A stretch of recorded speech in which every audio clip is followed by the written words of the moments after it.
America అధ్యక్షుడు Donald ట్రంప్లో ఓ అపరిచితుడు ఉన్నాడా? ఆయన నిర్ణయాలు మాటలు చూస్తే అలానే అనిపిస్తుంది. ఓవైపు నా ఫ్రెండ్ మోదీతో ఫోన్ మాట్లాడేందుకు ఎదురు చూస్తున్నా అంటూ చెప్తారు. ఇండియాతో ట్రేడ్ డీల్ కోసం తిరిగి చర్చలు ప్రారంభమయ్యాయని ఆయనే చెప్తాడు.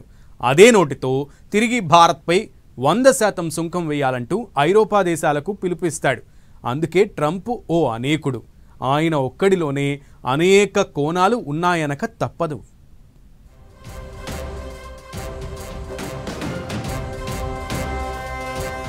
మోదీతో కాల్ కోసం వెయిట్ చేస్తున్నా, భారత్పై సుంకాలు ఇంకా పెంచండి. రెండు మాటలు అమెరికా అధ్యక్షుడివి. ఎన్నిసార్లు చెప్పినా ఎంత చెప్పినా ట్రంప్ వైఖరి ఎప్పటికీ ఓ డిబేటబుల్ పాయింట్. సుంకాల పేరుతో భారత్ను వేధించి అందుకు పశ్చాత్తాపం వ్యక్తం చేసిన ట్రంప్ ఇప్పుడు ప్రధాని మోదీతో ఫోన్ కోసం వెయిట్ చేస్తున్నాను అంటూ చెప్పుకొస్తున్నారు. ఇలా చెబుతూనే తిరిగి యూరోపియన్ యూనియన్కు చైనా భారత్పై 100% సుంకాలను వెయ్యాలంటూ పిలుపిస్తున్నారు. ఇదే ట్రంప్లోని భిన్న కోణాలకు నిదర్శనం.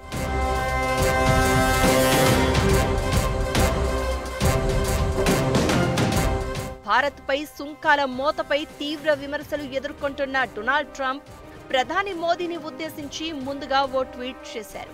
భారతదేశంతో వాణిజ్య చర్చలను తిరిగి ప్రారంభించిందని ప్రకటించారు. భారతదేశం, అమెరికా సంయుక్త రాష్ట్రాలు మన రెండు దేశాల మధ్య వాణిజ్య అడ్డంకులను పరిష్కరించడానికి చర్చలు కొనసాగిస్తున్నాయని ప్రకటించడానికి సంతోషంగా ఉన్నట్లు ట్రూత్ సోషల్లో పోస్ట్ చేశారు. దీంతో భారత్తో విభేదాలకు ముగింపు పడుతుందనే లోగా యూరోపియన్ యూనియన్కు ట్రంప్ పిలుపు ప్రాధాన్యత సంతరించుకుంది. చైనాతో పాటు భారత్పై తాము ఎంత సుంకం విధిస్తున్నామో అంతే స్థాయిలో టారిఫ్ వేయాలని యూరోపియన్ యూనియన్ దేశాలను కోరారు ట్రంప్. ఇది చూసినప్పుడు ఎవరైనా సరే ట్రంప్ ఓ అపరిచితుడు అనుకుంటే తప్పు కాదు.